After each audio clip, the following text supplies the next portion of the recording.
न्याय का असली मतलब क्या है? निष्पक्षता, फेयरनेस, बिना किसी डर या झुकाव के सही और गलत के बीच फैसला करना। लेकिन जरा सोचिए, क्या होगा अगर न्याय करने वाला ही बायस्ड हो?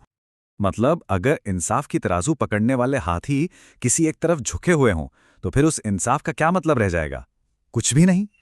तब वो न्याय सच में न्याय कहलाएगा ही नहीं। और बस यहीं से हमारे आज के डिस्कशन का सबसे जरूरी नियम सामने आता है, द रूल अगेंस्ट बायस, मतलब पक्षपात के खिलाफ नियम। तो आज हम इसी इंपॉर्टेंट प्रिंसिपल को 5 हिस्सों में समझने की कोशिश करेंगे। सबसे पहले देखेंगे कि न्याय का असली मतलब क्या है। फिर जानेंगे कि ये रूल अगेंस्ट बायस आखिर है क्या। इसके बाद बायस के अलग अलग टाइप्स को पहचानेंगे। फिर ये समझेंगे कि ये रूल इतना जरूरी क्यों है, और आखिर में इसके सबसे बड़े सबक पर बात करेंगे। तो चलिए पहले हिस्से से शुरू करते हैं। देखिए, रूल अगेंस्ट बायस असल में एक बड़े और गहरे कॉन्सेप्ट का हिस्सा है, जिसे कहते हैं प्राकृतिक न्याय या नेचुरल जस्टिस। नेचुरल जस्टिस का सिद्धांत बहुत ही सरल लेकिन बहुत पावरफुल है। ये बस इतना कहता है कि हर इंसान को एक फेयर और इम्पार्शियल हियरिंग का अधिकार है। आप कह सकते हैं कि ये किसी भी जस्टिस सिस्टम की नींव है, उसकी आत्मा है। और इस नींव के ना 2 मजबूत स्तंभ हैं, 2 पिलर्स।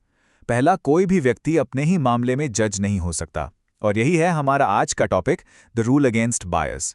दूसरा पिलर कहता है, फैसला सुनाने से पहले दूसरे पक्ष को भी सुनो। तो आज हमारा पूरा ध्यान इसी पहले और सबसे जरूरी पिलर पर रहेगा। तो अब आते हैं हमारे मेन टॉपिक पर, द रूल अगेंस्ट बायस। इसका एक ही सुनहरा नियम है, एक ही गाइडिंग प्रिंसिपल है, जो कहता है कि न्याय सिर्फ होना ही नहीं चाहिए, बल्कि होते हुए दिखना भी चाहिए। चलिए इससे एक बहुत सिंपल से एग्जाम्पल से समझते हैं। इमेजिन कीजिए, एक स्कूल का प्रिंसिपल है जो 2 बच्चों के झगड़े का फैसला कर रहा है, और उन 2 बच्चों में से एक उसका अपना बेटा है। तो अब सवाल ये है कि भले ही वो प्रिंसिपल पूरी ईमानदारी से फैसला करे, क्या किसी को भी वो फैसला फेयर लगेगा? शायद नहीं, है ना? मन में एक शक तो हमेशा बना ही रहेगा। और बस यहीं पर ही मशहूर कहावत एकदम फिट बैठती है, justice should not only be done but should also appear to be done. मतलब न्याय सिर्फ होना काफी नहीं है, उसका होते हुए दिखना भी उतना ही जरूरी है। क्योंकि अगर लोगों को फैसले पर भरोसा ही नहीं होगा, तो फिर उस न्याय का क्या फायदा? इस पूरे खेल में परसेप्शन ही सब कुछ है। ठीक है, तो अब हम इसका बेसिक प्रिंसिपल तो समझ गए हैं। चलिए अब थोड़ा और डीप डाइव करते हैं। देखिए, बायस का सिर्फ एक चेहरा नहीं होता, ये कई अलग अलग रूपों में सामने आ सकता है। मोटे तौर पर हम 5 तरह के बायस की बात करते हैं: पर्सनल बायस, पेक्यूनियरी यानी फाइनेंशियल बायस, सब्जेक्ट मैटर बायस, डिपार्टमेंटल बायस और पॉलिसी बायस। तो चलिए एक एक करके इन्हें समझते हैं। सबसे पहला है पर्सनल बायस। ये आता है निजी रिश्तों से, दोस्ती, दुश्मनी, रिश्तेदारी। इसका एक बहुत फेमस केस है AK Kraipak v union of India. इसमें हुआ ये कि एक सिलेक्शन कमेटी का मेंबर खुद उसी पोस्ट का कैंडिडेट था जिसके लिए वो दूसरों का इंटरव्यू ले रहा था। जरा सोचिए, सुप्रीम कोर्ट ने इसे नेचुरल जस्टिस का सीधा सीधा वायलेशन कहा। भाई, आप खुद ही जज और खुद ही उम्मीदवार, ये कैसे हो सकता है? दूसरा और शायद सबसे खतरनाक है पेक्यूनियरी बायस यानी फाइनेंशियल बायस।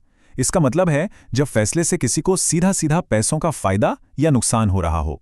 एक बहुत पुराना अंग्रेजी केस है डाइम्स वी ग्रैंड जंक्शन कनाल। इसमें एक जज साहब उस कंपनी का केस सुन रहे थे जिसमें उनके खुद के शेयर्स थे। जैसे ही ये बात सामने आई, उनके फैसले को फौरन रद्द कर दिया गया। ये तो बिल्कुल clear cut conflict of interest था। तीसरा है सब्जेक्ट मैटर बायस। ये तब होता है जब फैसला करने वाले की उस मुद्दे पर पहले से ही एक बहुत स्ट्रांग ओपिनियन बना हुआ हो। फॉर एग्जाम्पल, मान लीजिए कोई अधिकारी किसी धार्मिक मुद्दे पर पब्लिक में अपनी राय जाहिर कर चुका है, और फिर वही केस उसके पास फैसले के लिए आ जाए, तो जाहिर है उसकी पहले से बनी हुई राय एक इम्पार्शियल फैसले के रास्ते में आ सकती है। और चौथा है डिपार्टमेंटल बायस। ये सरकारी कामकाज में अक्सर देखने को मिलता है। इसमें होता यह है कि अधिकारी अपने ही डिपार्टमेंट का साइड लेने लगता है। एक केस में तो हद ही हो गई। जिस सरकारी अधिकारी ने एक प्लान बनाया, वही उस प्लान पर पब्लिक की आपत्तियों को सुनने जो नहीं बैठ गया। अब जाहिर है वो अपनी ही योजना को गलत कैसे कहता। सुप्रीम कोर्ट ने साफ साफ कहा कि ये तो नेचुरल जस्टिस के बिल्कुल खिलाफ है।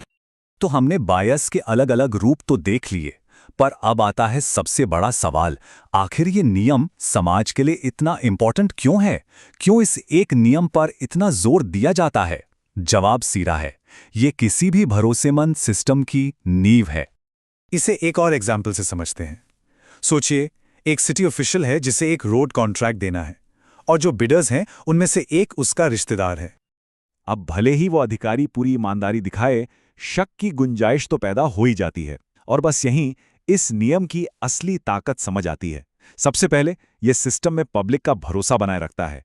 दूसरा, ये करप्शन को कम करता है क्योंकि फैसले ट्रांसपेरेंट होते हैं। तीसरा, ये इक्वालिटी लाता है, चाहे कोई अमीर हो या गरीब, सबके लिए नियम एक जैसा।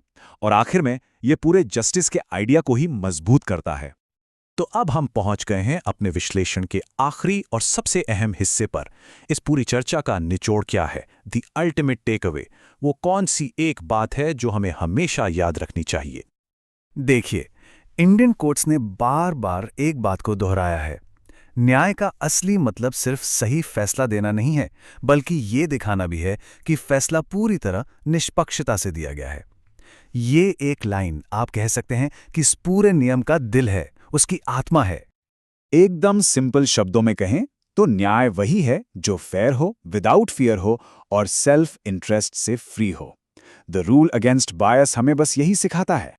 लेकिन जाते जाते एक सवाल, आज की इस कॉम्प्लेक्स दुनिया में जहां हमारे अनजाने में भी कई तरह के सबकॉन्शियस बायसेस हो सकते हैं, क्या 100% 100% इम्पार्शियल जस्टिस वाकई में पॉसिबल है? इस पर जरूर सोचिएगा।